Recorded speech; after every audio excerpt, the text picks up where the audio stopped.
يا مساء الفل ومساء الورد ومساء الجمال على الاحلى اخوات في الدنيا واحلى متابعين. ازيكم يا حبايبي؟ النهارده بقى راجعين لكم فيديو جميل جميل وجديد من نوعه على قناتي. انا طبعا الفيديوهات دي ما بعملهاش كتير لان مش بتنطلب مني كتير، بس اول ما بنطلب مني اي شغل تلاقوني على طول بنسد والحمد لله. شايفين الجمال؟ شايفين الحلاوه يا بنات؟ والله العظيم حاجات يعني ما شاء الله اللهم بارك. انا مبدعه مبدعه، ايه رايكم؟ حطوا اللايك يلا وتعالوا بينا نشوف احنا عملنا التحفه ده ازاي وعملنا الجاتو الجميل ده ازاي والتورتيه القمرايه دي. اول حاجه هنا تعالوا قربوا بقى وشوفوا المقادير معايا. تعالوا تعالوا بجد، انتوا احلى حاجه في حياتي وانتوا دايما تعليقاتكم بتشجعني واللايكات بتاعتكم طبعا بتفتح نفسي. اوعى تنسوا اللايك، حطوا اللايك يا احلى اخوات واحلى متابعين في الدنيا. هنا يا بنات عشان نحضر الاسبونج بالدقيق العادي. طبعا انا عملت معاكم الفيديوهات دي كتير قبل كده، بس ما ينفعش اعمل فيديو من غير ما اصوره في البيت، هو تعود خلاص لازم احكي لكم كل حاجه ودردش معاكم في كل حاجه. انتوا بجد غاليين على قلبي والله، ربنا يديمكم نعمه في حياتي يا رب. هحط 6 بيضات، والبيض بيكون هنا بدرجه حراره الغرفه، وهنزل معاه باتنين باكت فانيليا. طبعا لو في فانيليا سايله تبقى جميله جدا، بس بصراحه المنطقه اللي انا فيها مش متوفر فيها الفانيليا السايله، فمفيش اي مشكله، مش هنقول لا يعني، هنشتغل ان شاء الله وربنا يصلح حالنا جميعا يا رب. هنضرب بقى بالمضرب كده يا بنات البيض. طبعا المضرب الكهربائي كويس جدا، يعني هو مش حلو زي العجان بس ممتاز ماشي حاله، بيظبط معاكي الكيك وبيرفعه، ولازم نضرب كتير كتير كتير لعند البيض ما ينفش معاكي. وهنا انا محضره معايا كوبايه من السكر.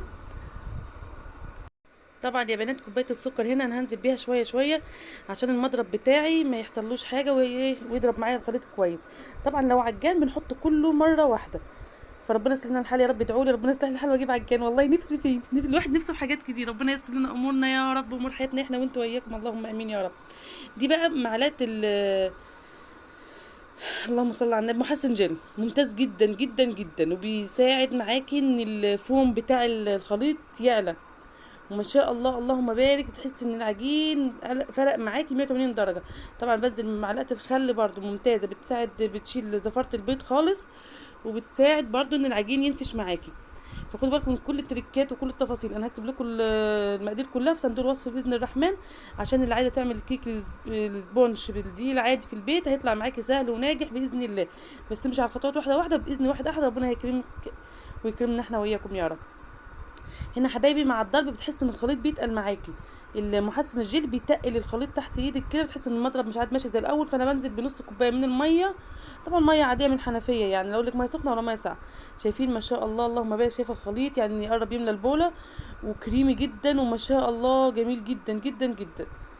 شايفين؟ هو ده بقى محسن الجل اللي بيساعد على القوام الجميل اللي انتوا شايفينه ده. شايفين كريمي حاجه ما شاء الله اللهم بارك.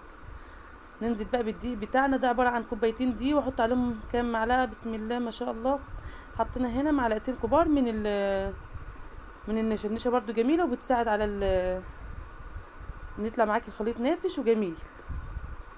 وحطيت معلقه من البيكنج باودر، لا معلقتين، اسفه معلقتين صغيرين يا بنات، او معلقه ونص يعني. هننزل بقى بالدقيق بتاعنا بس واحده واحده، مش هنحطه مره واحده عشان الدقيق ما يهبطش معانا، واحده واحده يا بنات، وبيطلع معاكي الخليط ما شاء الله اللهم بارك. هنضرب بقى، عايزه تضربي بالمضرب تاني مفيش اي مشكله، عايزه تضربي بمعلقه سباتيولا معلقه خشب اي حاجه، المهم ان نحاول على قد ما نقدر ما نخرجش الهواء من الخليط، عشان ده انه ايه القوام نافش معاكي، وده انه تقيل كده وحلو ما شاء الله، ومش يعني مش يهبط، تطلع الكيكه نافشه وجميله، وهتشوفوا دلوقتي والله النتيجه كانت مبهره ما شاء الله اللهم بارك يا رب، بألف هنا وشفا للي كلوها. يلا الحمد لله على كل حال، ربنا يصلح من بين ايدينا يا رب وييسر لنا امور حياتنا اللهم امين، ويكرمنا واياكم ويجعله باب رزق لينا ولعيالنا اللهم امين يا رب اللهم امين. احنا قاصدين ربنا سبحانه وتعالى، واكيد ربنا سبحانه وتعالى مش هيخيب لنا رجاء ابدا باذن الله، طول ما قلوبنا صافيه وقلب ابيض ومسامحين باذن الله ربنا هيكرمنا باذن واحد احد يا رب، عشان في ربنا كبير. شايفين يا بنات ما شاء الله اللهم بارك، القوام جميل جدا وكريمي وحاجه 10/10، حاجه لوز اللوز زي ما انتم شايفين ما شاء الله. شايفين القوام ما شاء الله اللهم بارك. هنا انا فضيتها، المفروض ان انا فضيتها في لا حول ولا قوه الا بالله، المقطع ده فصل مني ما اعرفش، لقيت الكاميرا كانت فاصله ولا ايه، المهم ان انا فضيتها في الصينيه، وكنت فرشه فيها ورقه زبده، ودخلتها الفرن على درجه حراره، طبعا الفرن كان بيسخن من قبل كده على درجه حراره 180 زي ما بنعمل الكيك العادي، وهتشوفوه دلوقتي هيطلع ما شاء الله اللهم بارك. هنا بقى انا هعمل كيكه تانية عشان اعمل الجاتوه. الجاتو انا نزلت في نفس البوله مفيش اي مشكله، نزلت ب4 بيض وبرده الفانيليا 2 باكت فانيليا، وهنحط بقى المحسن الجلد زي ما انتم شايفين اللي هو السر الرئيسي، وطبعا معلقه الخل، وهنا برضو 3/4 كوبايه سكر عشان هنحط بقى صوصات وهنحط حاجات، فمش عايزين السكر يكون عالي قوي، يعني ان هي نخلي القوام مظبوط وسكره مظبوط باذن الله. وقعدنا نضرب زي ما انتم شايفين كده زي ما عملنا في اللهم صل على النبي. يمكن انا جريت الفيديو عشان مش هطول عليكم، برضو عملت نفس الخطوات اللي عملتها في التورتايه، وهنزل بقى بالدقيق والنشا والبيكنج باودر، وشايفين القوام كريمي ازاي ما شاء الله اللهم بارك، حاجه ما شاء الله، ربنا يصلح ما بين ايدينا يا رب احنا واياكم يا رب، اللهم امين يا رب.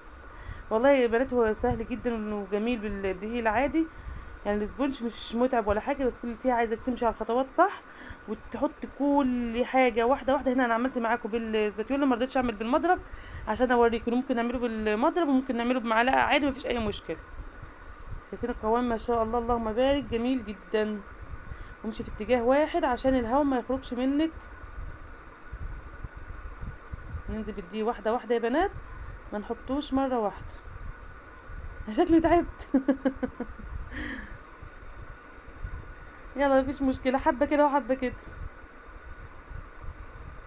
على فكره الموضوع ده مؤلم جدا، مش سهل زي ما الواحد ممكن يكون متخيل، يعني فرجتك على الصوره حاجه وان انت تقعدي تضربي بالمضرب حوالي عن نص ساعه ده وضع تاني خالص. انا يوميا حسيت ان رقبتي يعني الحمد لله، الحمد لله على كل حال.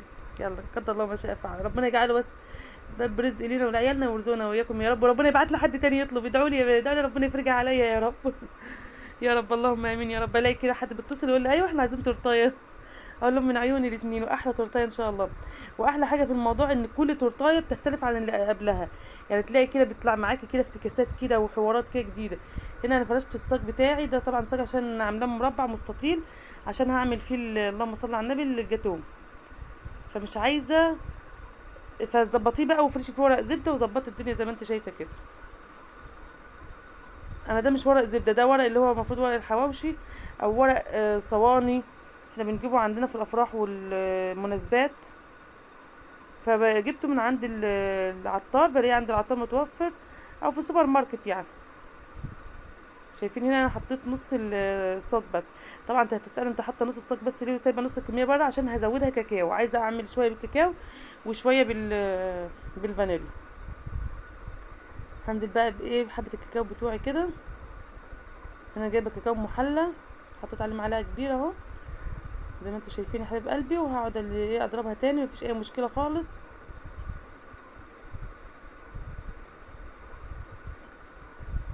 انا نزلت عليه على فكره يا بنات بحوالي عن ربع كوبايه ميه او اقل من ربع كوبايه ميه كمان، وضربته تاني عشان طبعا الكاكاو بودر فلازم يتحط عليه حاجه تمشيه، مش كان هينفع على القوام اللي انا عملته، مش هينفع ان انا احط الكاكاو كده من غير ما احط عليه اي سوائل.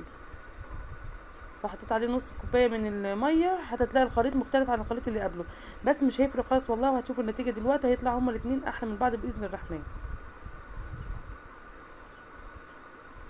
ما شاء الله اللهم بارك يا رب، ربنا يصلح ما بين ايدينا.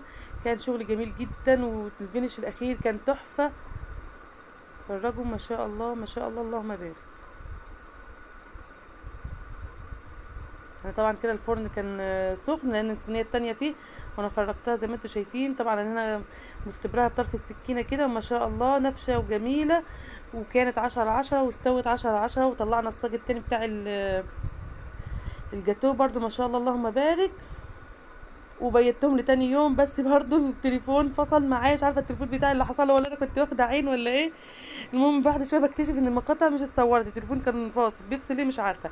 وهنا انا عملت جيلو فراوله، طبعا طريقه جيلو الفراوله جميله جدا وسهله باذن الله، هعملها معاكم واعرفها للناس اللي عايزه تعمل جيلو او اي صوصات للحلويات والحاجات دي، جميله جدا. انا قطعت التورتايه 3 قطع وحشيت الكريمه من جوه، طبعا انا عملت الخطوات دي قبل كده كتير فما حبيتش اطول معاكم في الفيديو. واليوم ده المشكله ان انا عندي الكهرباء كانت قطعه، اللي كان فيه هوا جامد جدا، وعندنا في مكان انا فيه الكهرباء لما الهوا لما بيعلى الكهرباء بتقطع، فكنت مضطريه ان انا افتح بقى الشباك وافتح الدنيا كده عشان النور عشان اعرف اصور، فيمكن ده كان سبب ان برضو التليفون كل شويه بيفصل مني. فان شاء الله هعمل معاكم صوص الجيلو تاني باذن الله، وهعمل معاكم صوص الكراميل، وهعمل معاكم كل الصوصات باذن الرحمن. الجيلو ده كان جميل جدا جدا جدا، بيتباع بره غالي جدا. يعني انا شفت العلبه صغيره ما تكملش التورتايه ب 35 جنيه، مش هتعمل حاجه، فهتلاقي ان مكسبك ضاع. بس بصراحه انا عملته وطلع احلى من اللي بيجي من بره، وطعمه يعني كان تحفه بشهاده كل اللي داقوا، قال ممتاز احلى من اللي بيجي جاهز. انا جبت الجاهز قبل كده مش كان حلو زي ده. باذن الله هعمله معاكم يا بنات، واتمنى انتوا تقولوا رايكم في الفينش الاخير بتاع التورتايه. انا ما حبيتش احط عليها حاجه اكتر من كده، وزينتها من بره بالفرماسيل، وشايفين ما شاء الله اللهم بارك، كانت والله جميله جدا. وعلى فكره الاسود اللي تحت الجيلو ده فرماسيل، فطبعا فرماسيل بقى الوان، ممكن ازرق او اي لون غامق مع الاحمر ضرب اسود. وده كان تزيينها، وزينتها وحطيتها في التلاجة لما يجوا اصحابها ياخدوها باذن الله. وكانت جميله جميله ما شاء الله اللهم بارك. والجاتو عملته وقطعته، وان شاء الله هعمله معاكم تاني، واقول لكم التريكات اللي بعملها في الجاتو. لان انا الحمد لله التليفون اليوم ده كان متعبني جدا، مع ان انا كنت متوتره ان انا اول مره اعمل جاتو، بس طلع ما شاء الله اللهم بارك جميل جدا جدا. والحشوه بتاعته حلوه، والصوصات اللي عليه حلوه، وتقطيعته جميله جدا، والمقاسات مظبوطه بالسنتي. انا طبعا بنقيس المقاسات بمسطره، خلي معاكي مسطره، انا عامله مسطره الحلويات عشان حتى بفرد بيها الجاتو، لان ما عنديش السكريبر وما عنديش يعني في ادوات كتير ما عنديش. باذن الله هنجيبها واحده واحده مع بعض. بس النتيجه الاخيره مبهره وجميله جدا، واتمنى تكتبوا لي رايكم في التعليقات وتشجعوني، وربنا يصلح حالنا يا رب، ويصلح ما بين ايدينا احنا واياكم، واعمل معاكم حاجات اكتر واكتر باذن الرحمن. واشوف وشكم على خير يا رب. مع السلامه.